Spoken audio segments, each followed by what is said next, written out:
Welcome to Road Adventure channel. In this video, I will take you for an epic motorcycle trip to Norway. On my BMW 1150, I will ride from south to north and will show you the greatest places in the country and give you a bunch of tips how to organize such a trip. This is my first English-speaking video, so please give me your support by subscribing and pressing the like button, so I can continue this road adventure project.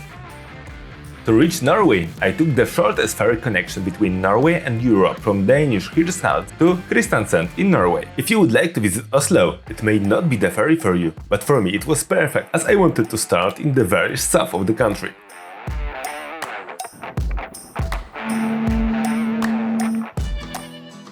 After 2 hours on the boat, I've reached Kristiansand and rode 100 kilometers to Flekkefjord, where my good friend Vidar lives. Flekkefjord is a small town surrounded by fjords, popular among Norwegian tourists.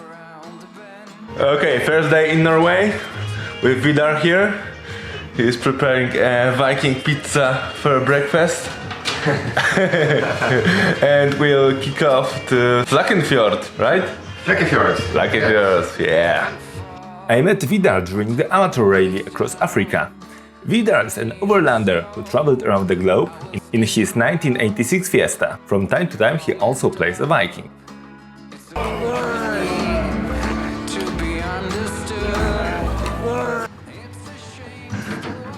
Checking Norwegian post. No Viking mail today. Nice stuff. We are in Flekkefjord, Vidar. Okay, got you. So, you said like this camping place was named one of the best. One of the best in Norway by the camper people. At the beginning of our trip, we visited an old train station. You can rent a railway dressing here and go for a ride along the fjord. Unfortunately, all of them were rented out, but the owner lent us the broken one for free. Okay, so we got the cart, we got equipment, we have also the lights here to conquer the tunnel. We are ready for the adventure. Till it all breaks down. But I need it so I will stay around. And when you're all messed up, it's a great relief to be understood. It's a shame still waters run deep. What the hell? Still waters run deep.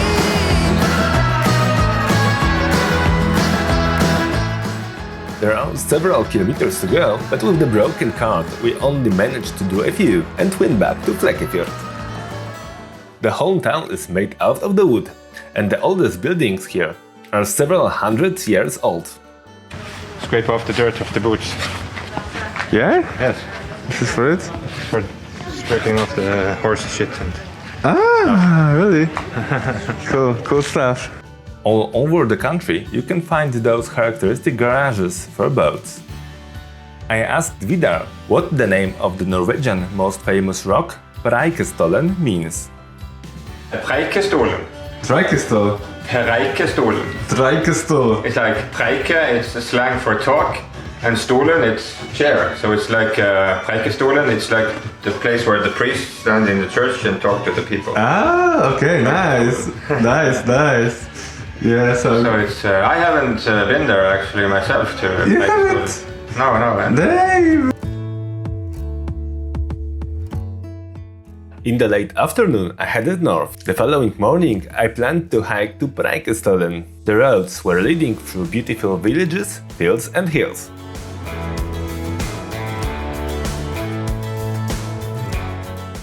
First surprise, I thought it was a tunnel, and actually I need to take a ferry to the other side so I can go around and through Stavanger, or just sleep here and think what's next. As I missed the last ferry that day, I decided to go back to Stavanger, where I rode through a 16 kilometers long tunnel. Roads in Norway are tolled. Devices scan your plate and you get a bill afterward. You can check paid road on operator website. Thanks God, motorcycles are an exemption and all the roads are free.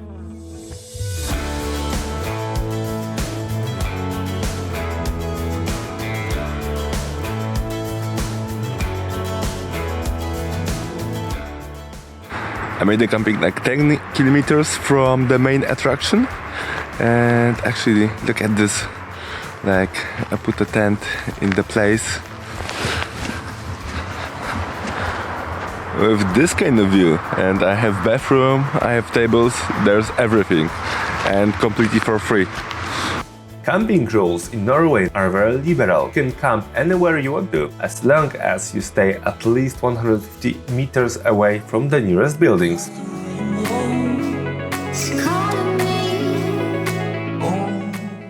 I woke up in the middle of the fog, and after riding a few hundred meters, I realized that it wasn't the fog, but a cloud.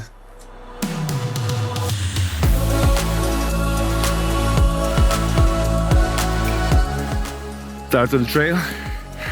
We're now just going up. Okay, maybe the wall behind me already. It was a steep one, actually. But now it looks like it will be easy peasy. But look at this. But look at this. So my bike is right there. Nice one. Could you see it? The humidity, like crazy.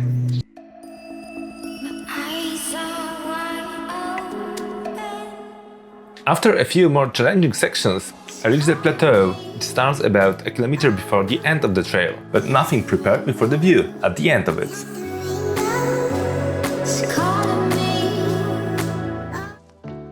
I tried to overcome my fear, and I looked down at the 600 meters chasm at the end of the rock. Wow.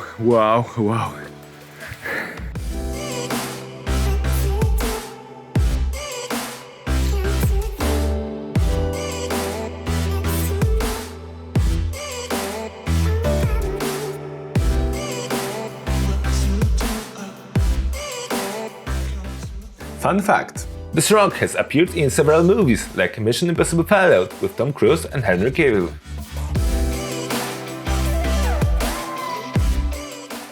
On the other side of the fjord you can see another famous place, Gerjanger Mountain, with the stone which stacked between two rocks. But I skipped this attraction and headed north to Bergen.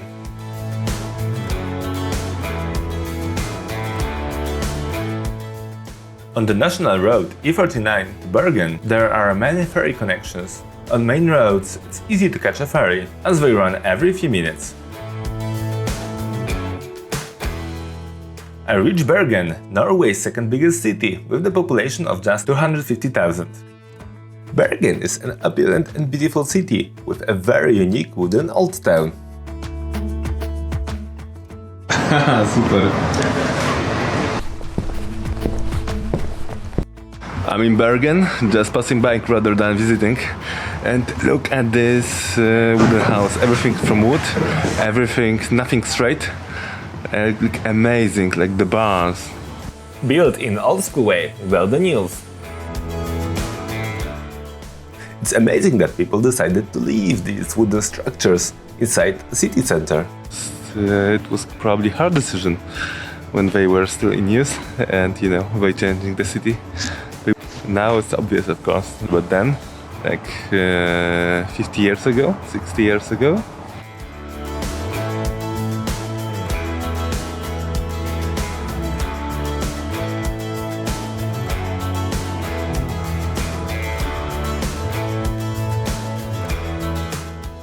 I'm going to northeast from Bergen to the national park and see what I found on the way.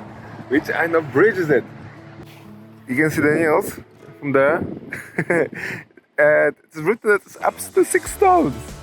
Up to 6 stones. I was afraid about crossing on the motorcycle, which is like 300 kilos. No way for 6 stones. Cool. I was driving through beautiful Norway's countryside, passing a waterfall from time to time. I reached Nærøyfjorden, one of the most beautiful fjords in Norway. But actually, the light wasn't so good. It's quite dark and there's a building. There's a construction site just ahead. Still a stunning place for a drink. Right after the fjord, I entered the tunnel. I thought it would be several meters long, but it turned out to be the longest road tunnel in the world. Lærdal Tunnel is almost 25 kilometers long. I found it surprising that this kind of investment was built in the middle of countryside.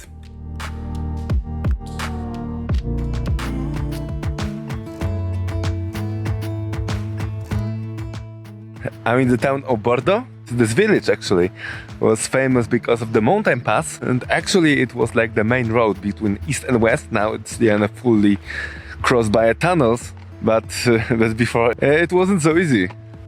There is a village left from, I don't know, from maybe 19th century, let's see. This kind of roof lawn is still popular in Norway. I've seen a few of them across the country. Oh, nice one, like hobbits. It's called loft, I can see from here.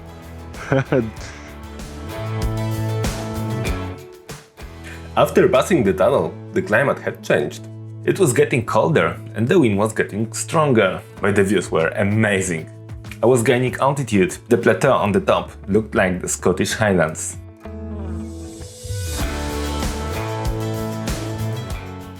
The only problem was with the wind. It was pushing me off the road and destroyed my wild camping plans.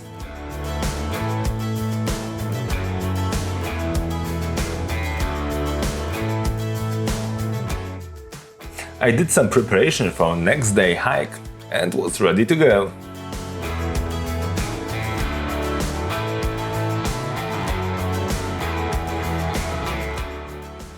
Guys, don't make my mistakes. Going on such a long trip, leave some space, or you will spend hours on morning packing trying to squeeze everything in.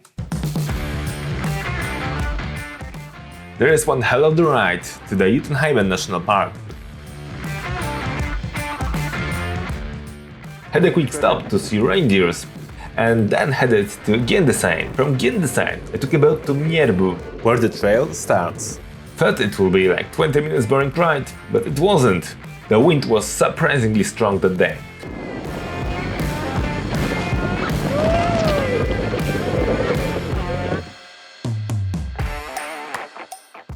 In Nærøyfjorden, there is a start point for the most popular trail in the country, which is called Besseggen. Besseggen trail has 40 kilometers and almost 1000 meters of altitude difference. It's famous for its lake and glaciers, situated on many different levels. I'm in the middle of the most popular trek in whole Norway. I thought it would be easier for sure. Like the boat took me there. At the end, the wind on the ridge of this mountain was so strong that I was afraid that it would blow me away. And the trail was much harder than I thought it would be.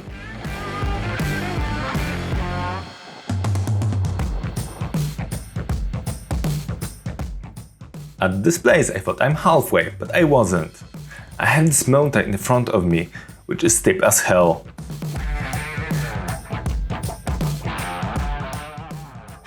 And there is no trail or path as we know it. You just have like bunch of rocks everywhere and somehow you need to get to the top.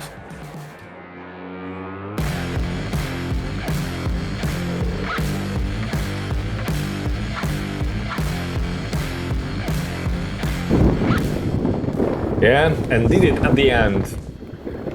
I'm going down. Yeah. The bike is right there and this is the road. I still highly recommend this trail, but if you are not a casual hiker or you are a Viking. But remember to take enough food and water. I'm still in the mountains. Actually, I tried to leave it yesterday, but the trekking took me far longer than I expected. Found the camping was surprisingly cheap and surprisingly dry in the morning.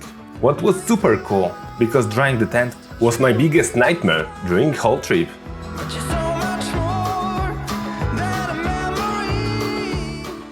Headed north again and found one of the most beautiful mountain passes I have ever seen. There are many well-known beautiful roads in Norway, but the best ones you need to find by yourself.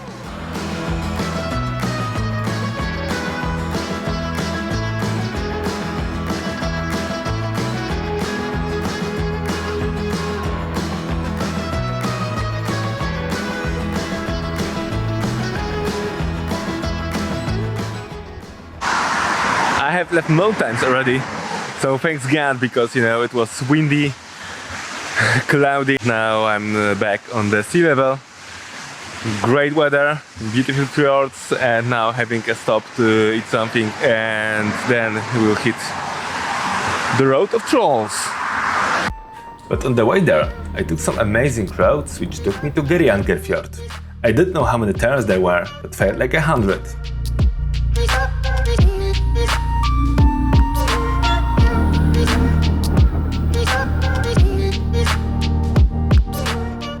Gerjanger is one of the most beautiful fjords in Norway. This 50 km long fjord is listed as a UNESCO World Heritage Site. Few words about the weather. It was mostly sunny during the day and about 20 degrees at the south and about 10 at north. It's not always the case in Norway. July is your best chance to avoid rain and not to freeze in the tent. Moreover, you have 24 hours day in north then. I was in August, but was a bit late, but the weather wasn't bad. I had reached Trolls Road, Trollstigen, and here we can see one of them. There is a nice visitor center and a viewpoint, from where you can take some trails or just admire the waterfalls.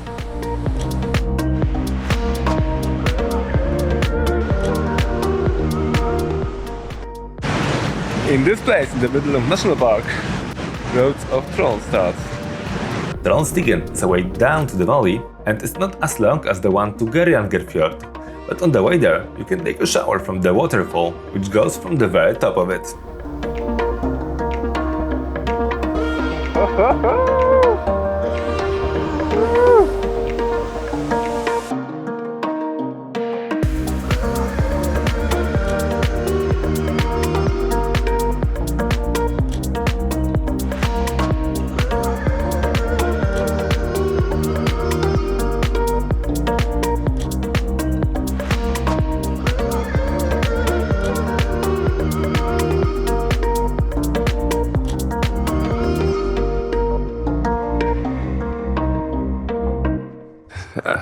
Yesterday I was being in traditional Norwegian cabin, which you can see behind me. It's entirely from wood, of course, and it doesn't have the bathroom, but it has the warming system, so it is it is important as hell in this climate.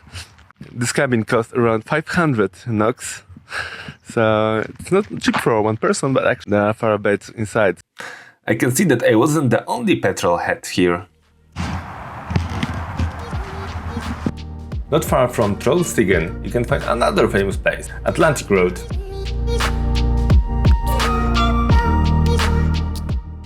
I'm at the beginning of Atlantic Road, which starts here. There is the famous bridge behind me. I don't know if you can see it. It is nice, it's really nice, but maybe it's a bit overrated, as there are many of them. Amazing bridges like on the way, especially like on the way to Stavanger on the south, but they are not so famous as this one. Atlantic Road is not only the bridge, of course, but the part next to the bridge is the most spectacular one. If you came here for less than 2 weeks, it's a good place to turn back to the south, as the next attractions are a few hundred kilometers north from there. Still, I headed north, and in the next and last video from Norway, I will show the north of the country, Arctic Circle, Lofoten Islands, and I will tell you more about the prices there. Thank you for watching. This is my first video on this channel, so please subscribe and like if you want me to create more content. See you in next one.